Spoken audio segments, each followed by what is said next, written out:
Olá, oitavo ano! Como vocês estão?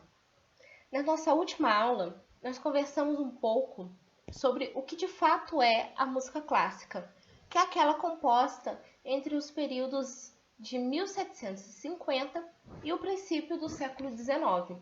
Nós falamos sobre alguns instrumentos que permanecem até hoje e os principais compositores. A nossa aula de hoje é sobre o período mais ou menos equivalente, porém aqui no Brasil. Nós vamos falar sobre a música colonial brasileira, especificamente em Minas Gerais, a partir do século XVIII. Com a descoberta do ouro pelos bandeirantes paulistas e a fundação de povoados aqui em Minas Gerais, o desenvolvimento da mineração provocou uma transformação profunda na vida colonial. Impulsionada pela circulação do metal, a economia do Brasil se desenvolveu muito, inclusive a economia de Minas Gerais, e isso acabou se refletindo na cultura e nas artes. Uma amostra do que foi esse momento da vida mineira pode ser encontrada no interior das igrejas, no estilo barroco e rococó do século XVIII. Eram nelas que estavam centralizadas as principais manifestações da arte e da cultura. A maior parte das composições era concebida em latim, que era a língua oficial da Igreja Católica, para serem usadas nas atividades religiosas, como é o caso da novena em homenagem à padroeira da Igreja de Nossa Senhora do Pilar, em Ouro Preto, na época pertencente à Vila Rica, que hoje é a cidade de Mariana, e na época era capital da nova capitania de Minas Gerais.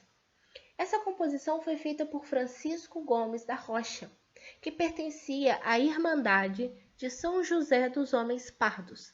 Ele era cantor, fagotista e regente. É interessante destacar que a maioria dos compositores e músicos da época eram de origem humilde, e muitos deles eram negros e mestiços. Eram músicos profissionais pagos por essas irmandades religiosas. Outro exemplo que temos é o moteto anônimo Baiú Lans, cuja tradução é a seguinte: carregando sobre si a cruz, Jesus foi para o lugar que chamam de Calvário. Ele foi composto para a procissão dos Passos da Quaresma. Era uma música executada ao ar livre, em frente a pequenas construções chamadas passos, que abrigam cenas da Paixão de Cristo. Uma observação aqui: o link para a audição dessas duas músicas que eu acabei de exemplificar vai estar disponível no Google Sala de Aula. Ainda sobre a cidade de Mariana, a cidade abriga um órgão da época. Ele foi feito no norte da Alemanha, na cidade de Hamburgo, em 1701, por encomenda de uma sociedade portuguesa franciscana, onde ele recebeu toda a decoração externa da caixa. Foi vendido na década de 40, de 1740. Nesse momento, o rei Dom João V comprou o órgão de presente para a diocese de Mariana, que estava sendo criada. Mas o rei faleceu, e quem acabou enviando o órgão foi Dom José I. Ele chegou apenas em 1753 e recebeu uma construção especial na lateral da igreja para suportá-lo, uma espécie de tribuna feita de madeira pelo pai de Aleijadinho. Até hoje ele permanece no mesmo local. Em 1984, ele passou por uma restauração depois de cerca de 50 anos em silêncio, e hoje se encontra em perfeito estado e pode ser ouvido todos os domingos, quando a organista Elisa Freixo, que é essa que está na foto, oferece concertos gratuitos abertos ao público. Bom, mas a esse ponto vocês devem estar se perguntando, né?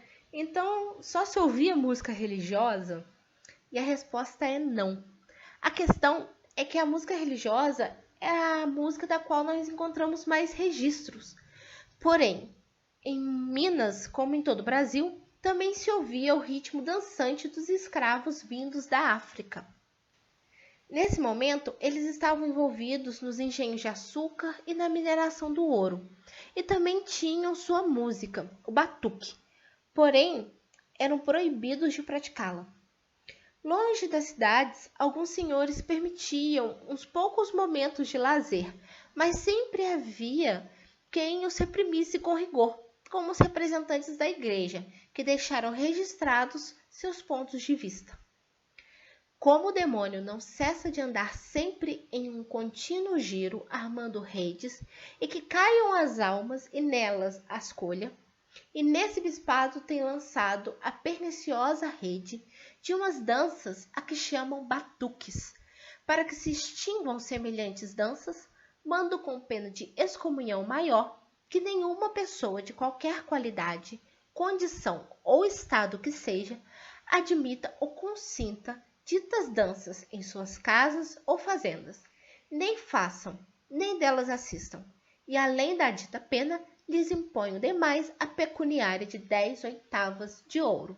Ou seja, explicando, é importante lembrar que nesse período a Igreja Católica dominava o cenário. Então, receber a pena de excomunhão significa ser rejeitado pela Igreja. Então, era um crime.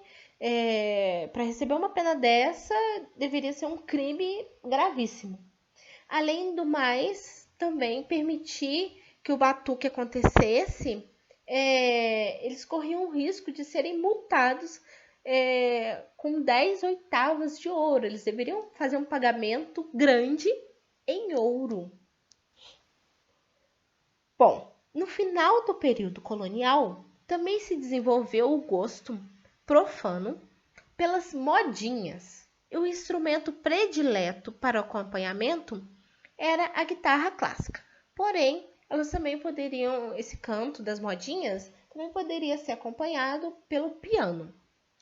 Essas canções que falavam de temas do cotidiano eram executadas em saraus, que eram pequenas reuniões nas casas, onde as pessoas se encontravam para ler poesias, cantar e tocar músicas. Depois de assistir a nossa aula, eu peço que vocês se dirijam ao Google Sala de Aula, onde eu deixei alguns links com exemplos de música que vão complementar o que nós vimos hoje, e deixei também uma atividade valendo nota, com a explicação.